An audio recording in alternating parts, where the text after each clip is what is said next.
Hi again then guys, and welcome to episode 59 of Quattroporte, the review series for Gran Turismo's sedan selection, in particular high performance sedans, be it sports sedans, super sedans, or super saloons as they're commonly called. And in this particular feature we are looking at a vehicle which we've already covered very early on, around episode 20 or so in this series, the BMW M5, the E60 series, which is of course the only M5 currently featured on the game. Personally, I would love to see the E28 M5 featured. That's my personal favourite M5 model. And overall, both of the M5s are very strong super saloons. Extremely popular, extremely powerful, extremely fast.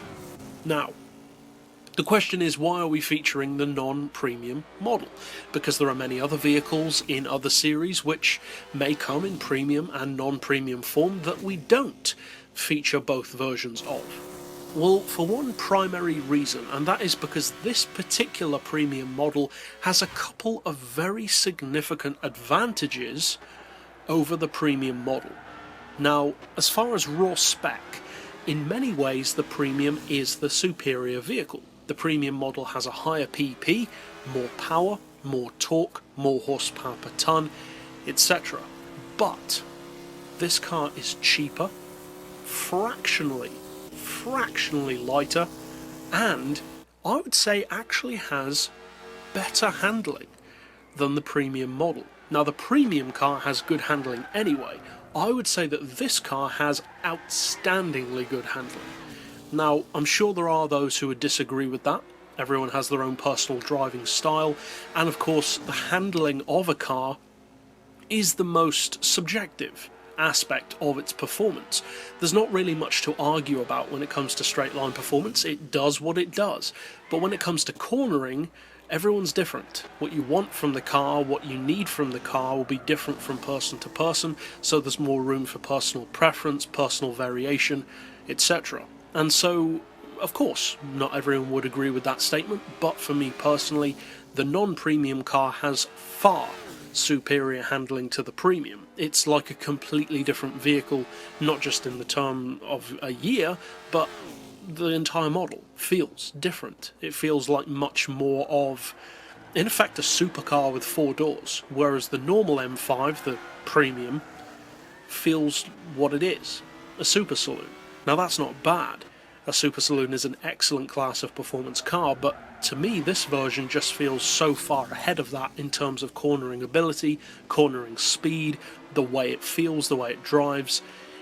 The fact that it's a non-premium, not just with this car but with some others as well, can sometimes actually be a beneficial thing, because some of those, albeit unrealistic, handling characteristics that come from really older Gran Turismo games like GT4 in particular have lingered. And although that's not realistic, it can make the cars unusually good, in effect OP.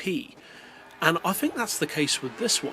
Another vehicle which you can see that with is the Mercedes SLR McLaren. The non-premium SLR is just as quick as the premium, despite having inferior specs. And I think that that's in part due to the fact that it is still not quite as well rendered, and so the performance is a little bit more OP. Now, that's not the case with all premiums. There are definitely some which aren't as good, but in the case of this particular car, it feels to me like it is better. Now, although, as I said, most of its specs are inferior, this is not an underperforming car by any means. You still, of course, get a naturally aspirated 5-litre V10 engine, 7-speed gearbox. Fully tuned, you're looking at 752 horsepower, 511 foot-pounds of torque. It weighs in at 1,374 kilos, which is only around 2 kilos or so lighter than the premium. Less horsepower per tonne at 547, and the fully tuned PP is just fractionally lower at 596, which is still very reasonable given how quick and how effective this car is. But possibly the best advantage to this model overall is the price. Now, the difference in price between the two isn't colossal. It's not like $100 grand difference or anything like that. But for those who are on a stricter budget, or who simply like getting the best value deal possible in terms of performance for the money, this is the car for you, I would say, because the straight line performance can be made to be just as good as the premium model. You're talking the same kind of top speed, around or even over 260 miles per hour. The acceleration is very similar. The handling, in my opinion at least, is even better. And considering that this car costs 116 grand, compared to the normal cars over 130, you do get a slight discount. Now, the fact that it's a non-premium does mean that of course it doesn't look quite as good, you don't have the same visual tuning options, etc. But if you don't care as much about aesthetics, the way the car looks, the stuff that you can do to it visually, and your only concern, or at least your primary concern, is value and just effectiveness all round for the money, then this is actually a superior vehicle, I would say, to the premium model. The premium is a nicer car, but I would say this is a better car.